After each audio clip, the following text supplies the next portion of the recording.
In this video, we're going to be taking a look at an often asked question, and that is how to go about customizing these silly koozies.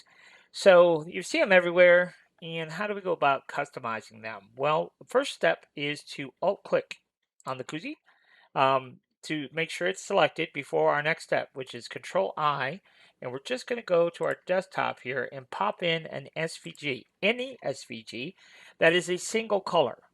That is a single color. SVG. Okay, so there's our SVG. And when it's selected, when we select the koozie and then import the SVG is stuck to the model itself. So we're going to click here on scale, and let's just change the height to 65, and that's about more or less what we want right there. And of course, this little yellow circle, we can move it around, we can put it wherever we want to, but in this case, we're just going to put it right up here. And when we bring it in initially, it always comes in 10 mil thick. So we're going to back that off to, let's do 1.5. And then what we're going to do is we need to wrap it. So you see where it says use surface, and we can wrap it when we choose that. Now I want you to see what happens here. Do you see how our logo gets a little bit distorted when we do that? Okay, when we choose that use surface. So to combat that, what we're going to do is simply move into our scale tool, and we're just going to just a little bit. Doesn't need a lot.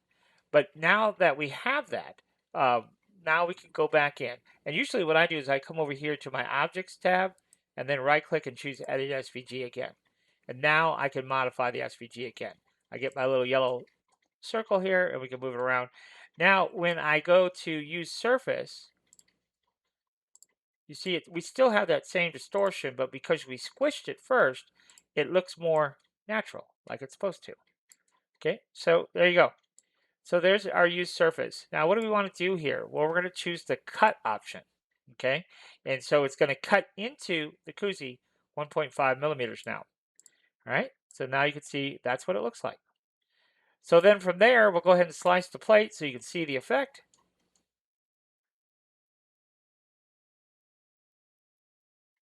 And now you can see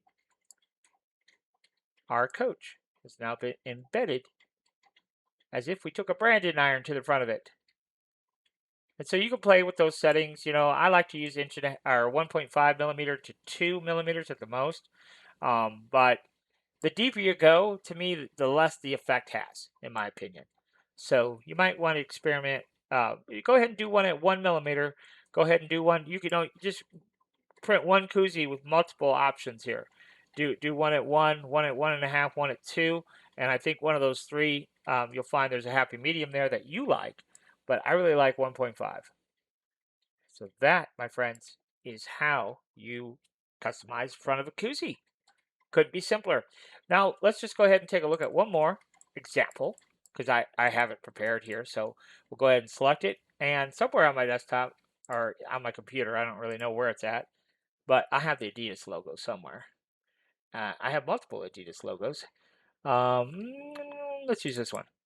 Okay, so there's your Adidas logo. And same thing. We'll go ahead and use the surface. And then we will go ahead and make it 1.5 deep, because that's my magic number. And then we will go ahead and choose cut. And then we can fine tune the position of it.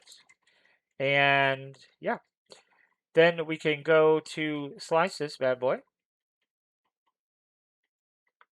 And now you'll see we'll have coach cut into the koozie, and we will have Adidas cut into the koozie. So you see how the Adidas logo is now cut into the koozie. It's a little bit tough to tell on this profile, in this preview here, but pretty nifty stuff. And certainly much easier to do this than it is to have a colored version of the logo. So you can see here, we can print this whole koozie in 3 hours. We would not be able to do that if those were white, that's for sure. So anyhow, that's how we embed a logo into the side of our projects. So hopefully that helps you out. So until next time, thanks for watching. If you have any questions or need one-on-one training or some custom files made for you, this is my contact information, so feel free to reach out via email. You can text me. You could even give me a call.